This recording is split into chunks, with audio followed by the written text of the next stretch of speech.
मित्रांनो, महाराष्ट्र राज्यामध्ये अतिशय दुःखद घटना घडली आणि महाराष्ट्र राज्याचे एक धडाडीचे आणि कर्तृत्ववान धाडसी राज्याचे उपमुख्यमंत्री, ज्यांचे कामाची आणि त्यांच्या कामाची पद्धत, पक्ष चालवण्याची पद्धत आणि त्यांचं धाडस हे सर्व देशाला परिचित होतं.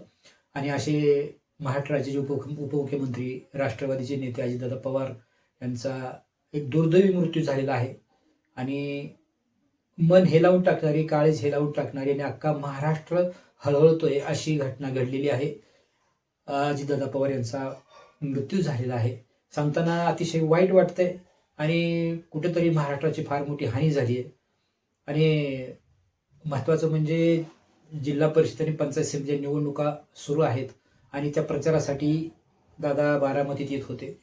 लँडिंग होत असतानाच विमान कोसळलं आणि दादांबरोबर काही 6 माणसं होती, त्याबरोबर 6ची 6 जणांचा मृत्यू झालेला आहे. अतिशय दुःखद आणि मनाला चटका लावणारी, काळीज पिळवून टाकणारी घटना घडलेली आहे.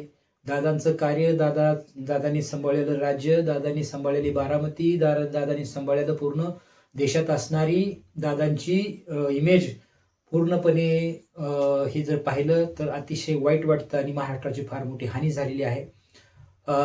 नुकतंच पाठीमागं राष्ट्रवादीची विभागणी झाली, काका पुतणी वेगवेगळे झाले, बहीण भाऊ वेगवेगळे झाले होते आणि असं करत काही सक्का पुतण्या सुद्धा दादांपासून लांब गेला होता.